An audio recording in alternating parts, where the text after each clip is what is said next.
okay, it's alright. You won't be waiting for long. All alone. Everybody wants. Thanks for coming back through.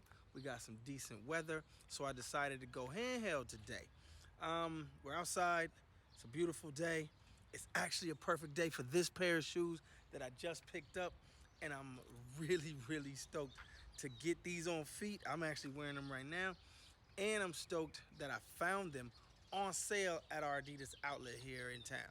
So, today we are talking about the UltraBoost DNA CC1.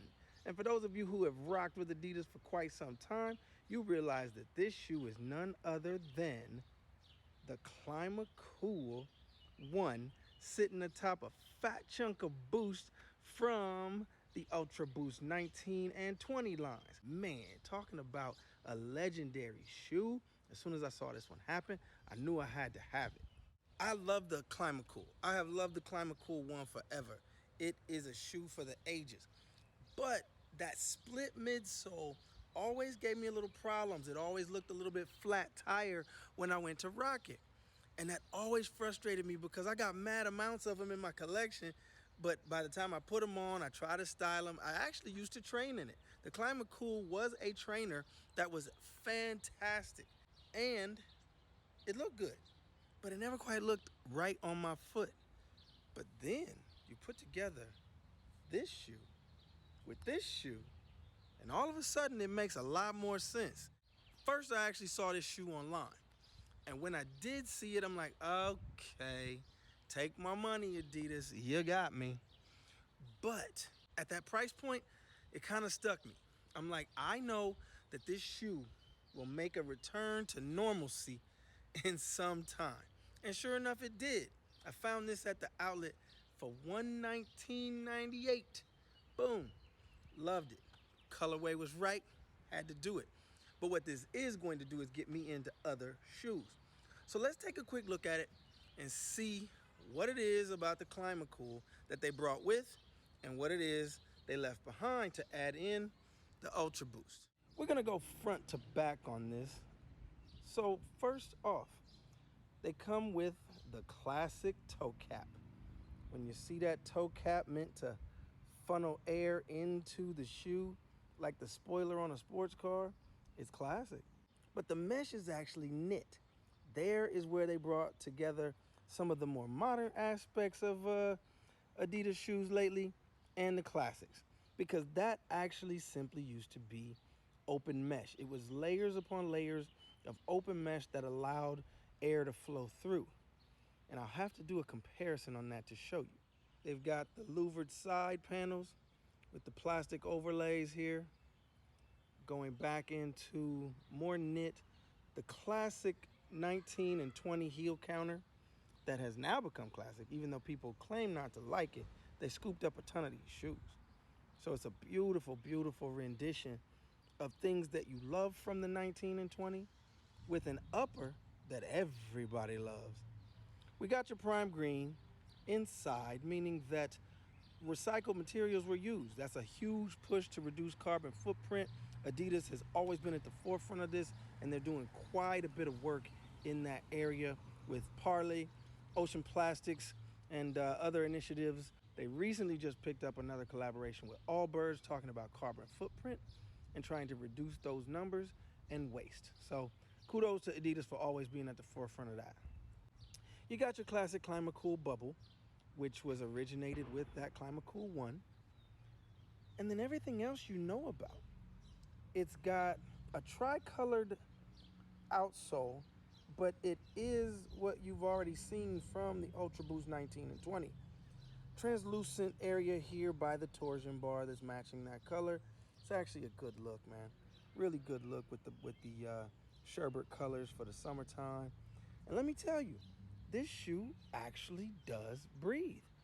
It's refreshing to have something that's a little bit looser. It's not hugging your foot quite like the Prime Knit, but it is still Prime Knit.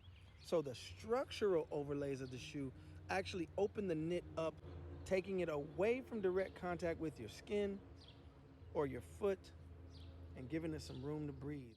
So running a side-by-side comparison, of some of the classic models that I've picked up over the years. Got this hyper green, highlighter green pair that I picked up just outside of Lille, France. Of course, got my classic colorway, the original OG. You can even see some of that yellowing on that cage and whatnot. I love that pair.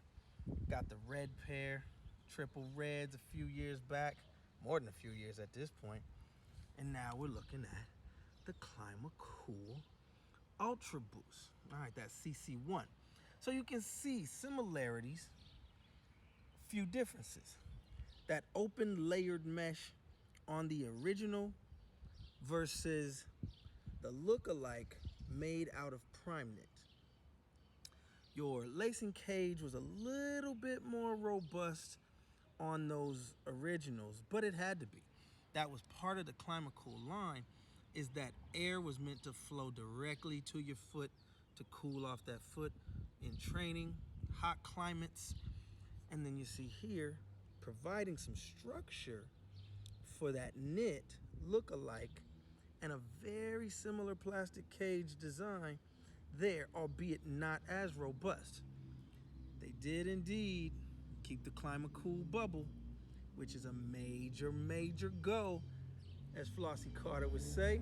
This was an innovative design meant to kind of mimic track spikes. It was incredible, great grip, great traction. Air flowed directly to the toes through these open channels underneath. But this piece right here didn't always hold up. It would mush out under the weight of a larger foot. Now, these look great when it came to women's sizes or small footers, but man, you get my size 12 in this, and that midpoint of that shoe would do a crazy flattening out thing. Always disappointed me in one of my favorite shoes. You move that over to the DNA, and now you got a full foot, full length, 20% more, as they said in the original release of the 19 and 20. Big piece of boost. That comfort level, that structure, that sure step underneath your foot, coupled with the upper here, it's just amazing. It's amazing what they've done. And Adidas, if you start releasing colorways in these classics, I'm telling you right now, my money is gone. Now, one thing that also intrigues me about this whole DNA push is they're going back and picking silhouettes that have already existed, infusing and sort of remixing them into the UltraBoost line. You've had the UltraBoost 1.0, 2.0 being called the DNA, but the fact is they're just re-releases of a shoe in the line. Now, I understand the DNA concept being legacy. This happens to be the first shoe that I think is worthy of the DNA moniker, because it is taking something that was and making it full on better. Not just re-releasing a concept, but also upgrading the concept with current technology. That's what I think the DNA line should do, and that's what I think these have done. So fresh for the summer, the Adidas UltraBoost DNA CC1, modeled after the classic ClimaCool one. Beautiful. We'll show you some more looks of these on foot. I appreciate you rocking with me. Let me know in the comments how you like the handheld. Maybe I'll stick with it, maybe not. Come back through. We'll have a lot of things to talk about this summer, all right?